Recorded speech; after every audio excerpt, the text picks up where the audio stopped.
So Simon, I think for people that haven't done presentations many times before and they don't know how to start or where to go, I think one of the things that always resonates with me, and you talk about quite a bit in the book, is the importance of telling a story, of having a narrative.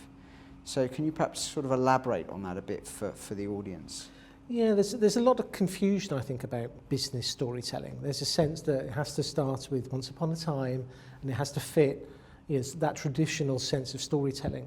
But it can be anecdotes, it can be references to previous projects that just bring content alive, that make it resonate, as you say, and stick with your audience.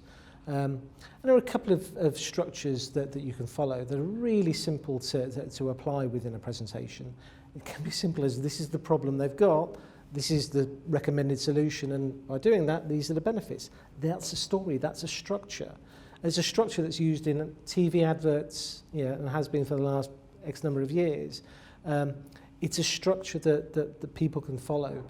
The key to storytelling is that you develop a story and then deliver a story in a way that will stick with your audience. So don't get too clever. Give them something that they can remember, that they can share with their colleagues post-meeting or post-presentation.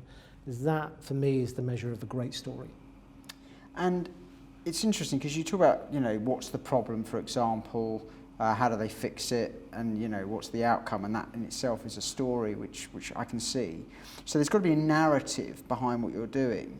But I think the other thing about a great story is that it moves you emotionally in some way, doesn't it? And again, that just because it's a business audience, it doesn't mean they're vacant of any emotion just because it's business.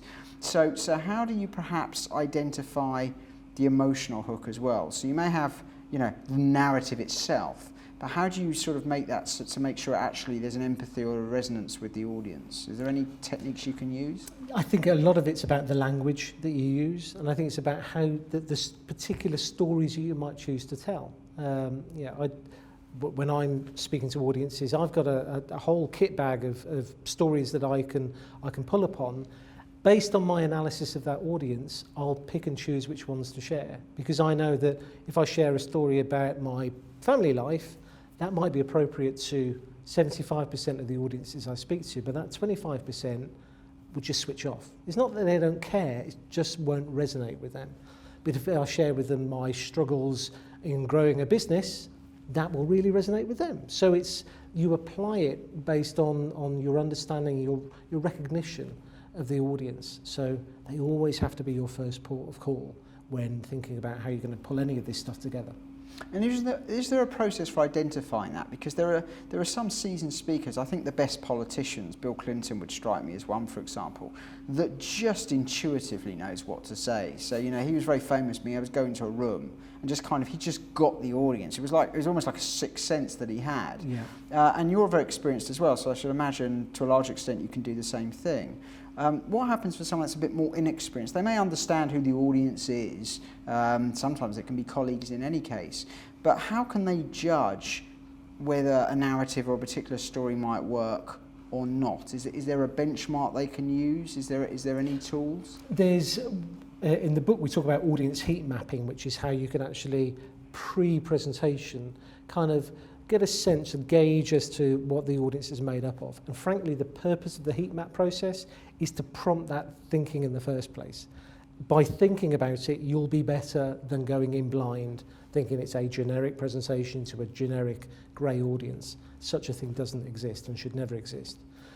I think there's a sense of experience and emotional intelligence. When you're in the room, often people will use humour at the start of a presentation to kind of gauge a sense, get a sense as to the audience. And if that first joke doesn't go down, well, remember that rather than just throw the next sort of gag that you've pre-prepared at them.